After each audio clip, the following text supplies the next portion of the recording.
at Consensus in Austin, Texas, 2023. Here with Steven from Axelar. Thank goodness I got that out right in the way. It's another edition of Games with Web3 Frens. Today you selected Jenga. Did. We're going to learn a little bit about you, Axelar, where you're at with hiring. Thanks for coming. Yeah, thanks so much for having me. Yeah. It's been a fun Consensus so far, and I feel like this just builds on that. There you go. We've done it all of the crypto conferences this year, and communities kind of liked it. Then your community, judges your skills. So That's the part I'm not looking for. all right, the comment section gets a little wild. Okay. Nice. Yeah. So no pressure. Lacey makes me do this. Rules. Okay. Yeah. House rules. Yeah, exactly. She have to place on top. I did one in the comments. I got crushed. Like moving to the side. Yeah, I know. What? I know. It was bad Jenga policy, but and then one hand. So it was that nice. But introduce yourself a little bit. Plus a little bit on Axelar. Sure. So my name is Steven Foot. I'm head of developer relations at Axelar. So basically, my job is to make developers successful, and also understand and empathize with them, so that we can build better products, tell better stories, and explain things better. So a little bit about Axelar is we're really trying to be a platform that makes it easy to build Web3 apps that cross multiple blockchains. So we have all sorts of primitives around sending tokens, sending messages, so you can build apps at kind of a higher level where maybe you have a bunch of different apps across all the different blockchains, and they're communicating, they're building something better than what you can build on a single blockchain. Fantastic. How has conference season been this year? And maybe just give a selfish question. Where do you kind of see, your space, your position in the space? That we going up, we going down? Is it a good time to jump in, utilize tools like yourselves, especially like a Web2 company out there and looking at you? Is now the time, or aren't people too late? Sure. So I'll say the conference season has been fantastic so far. One of the things in crypto that you probably know is everything's last minute. So what we're trying to do is I'm trying to have a much longer view of like, hey, what's the year of conferences? And so we set a plan, but now we've added like twice as many conferences just in terms of like things that have come up. But we actually ran our own event. Should we start playing? You should. You're first. All right, of course. So we actually ran our own conference at ETH Denver called the Interop Summit. We had like 1,300 people come, so it was really fantastic turnout for like an inaugural event for us. Okay. So the Interop Summit was all about how can we all work together to figure out how do we connect and build like interoperable solutions. It's like there's lots of innovation all over the place, and if you can take advantage of all of the innovation, that's when I think developers and all of us can win. Yeah. You're obviously a hiring. I'd love to hear a little bit about what it's like working with your team. And it's got to be, I would imagine, given your development relationships, really in crypto, probably having like early stage conversations with a lot of people that don't even know what their products really are. How exciting is that? Maybe why would somebody want to come in on a them or to have those types of conversations?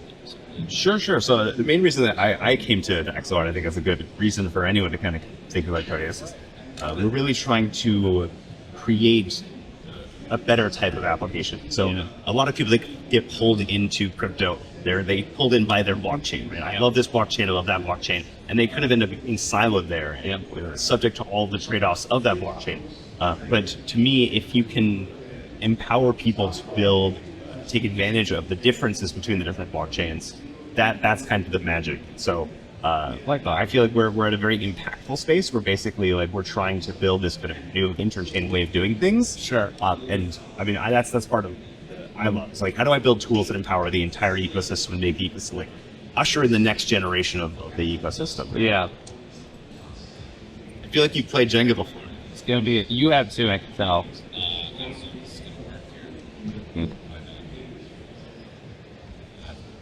On the left hand. I don't know, switch hand on top would work. Is that kosher? Yeah, all right. Referee says it's kosher.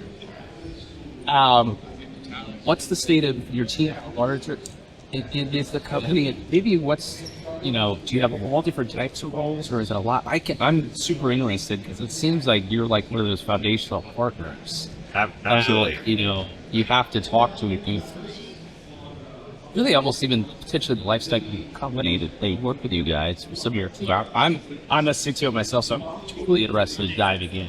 to you guys? Sure. So I've been part of a lot of kind of high growth companies. So I was at a startup that grew from like 2 people to up to 400 people a few years ago. And then I was at Chainlink Labs for a couple of years. So I've experienced a lot of very hyper growth, fun growth. Axelar, they're really trying to focus on sustainable growth. They're building for the long term, which I really love. And so that's, it's hard to think and play Jenga. I've never had to do this before. It is. It's part of the allure of the game, yeah. So to me, it's the team size is around 40 going on 50 right now. Got a number of different roles open. I'm actually hiring as well. So like our developer relations team, we basically just got it started with me joining the team on like late last year.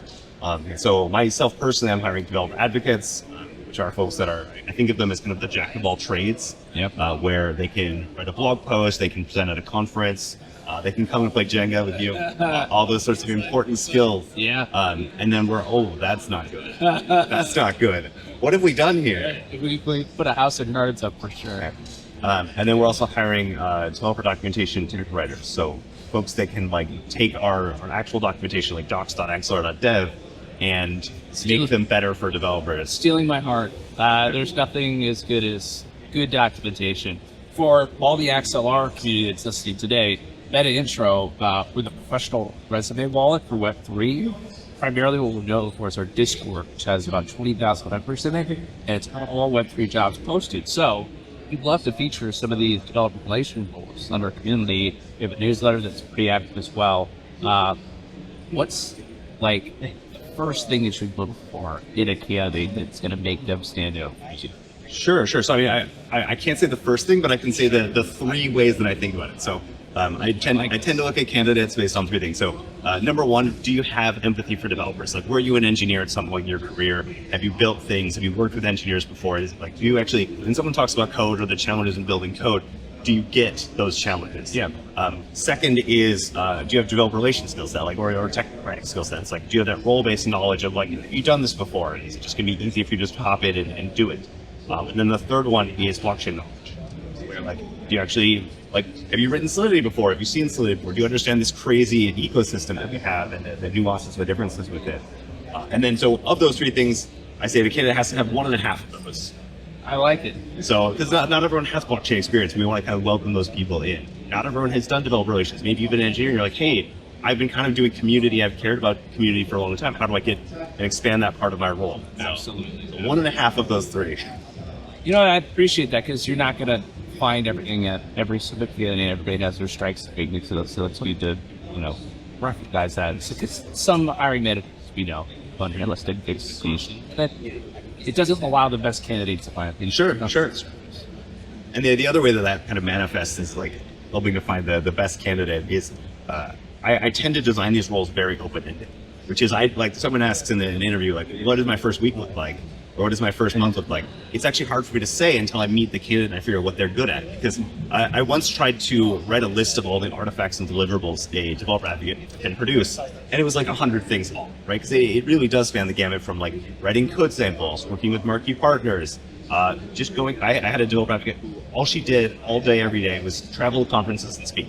But like that was what she cared about. There's the organization side. How can you actually bring people together? So it's there's no one type of task that has to define a role. Like the role kind of morphs to what is the capabilities of the individual, because all of these things are valuable, right? Like if you write a code sample that makes it easier, that's great. Maybe you film a video that makes it easier. Maybe you write a tool that automates some part of a arduous process. Like all of those things are valuable in different ways.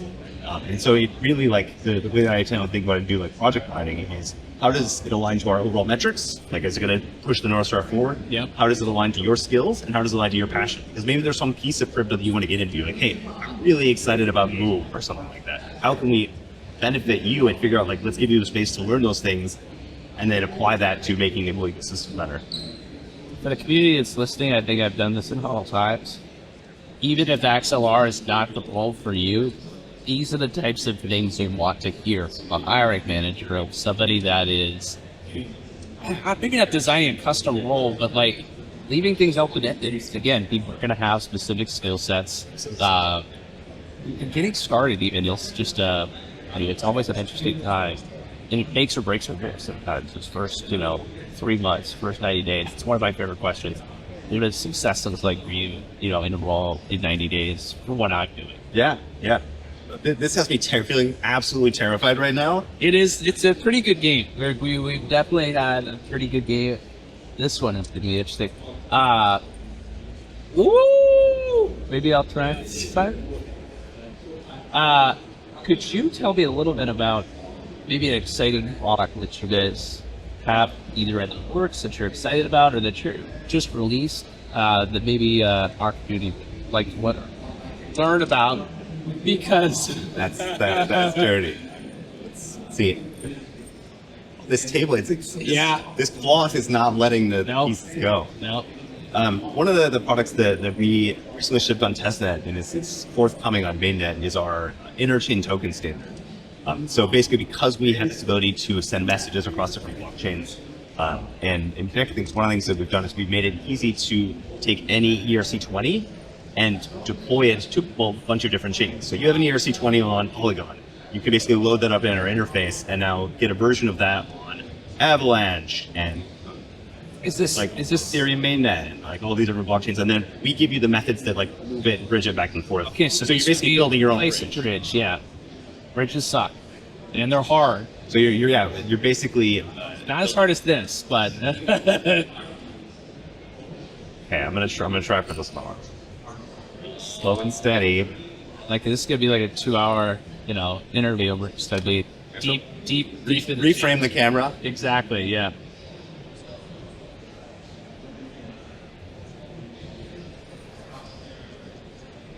Wow, so that's on testnet right now. We do have a pretty large actual engineering community within us. We'll just test that out today. Yeah, absolutely. And where's maybe some of the best ways to get started with? Sure.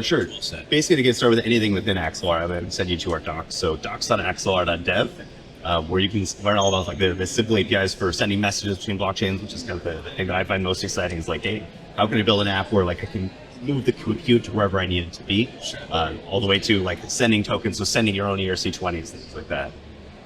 Well, this is the best game, is it not? Yeah, this is intense. First one of the day, I like it. This is what the people are here for, to watch these amazing Jenga players, world class.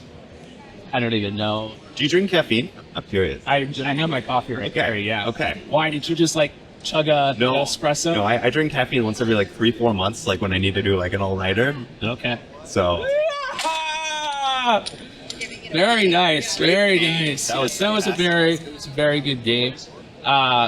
Enjoyed the conversation. I myself was not going to dive into the docs. I think there's use cases even for us to potentially use. So we'll put all links below. Any closing remarks? To get involved with the Axelar community. Do you guys have a Discord? Yeah. We've got Discord, we got Twitter, everything. All the normal things. I think we just hit over 100,000 followers on Twitter. So we're loving the community and the response we're getting. And, I mean, for me, it's all about, I'm really excited to see what you build. Like, that's where the rubber meets the road. It's like, let's go build some cool stuff together. I love it. Oh, thanks. It's been another episode. We'll catch you on the next one, guys.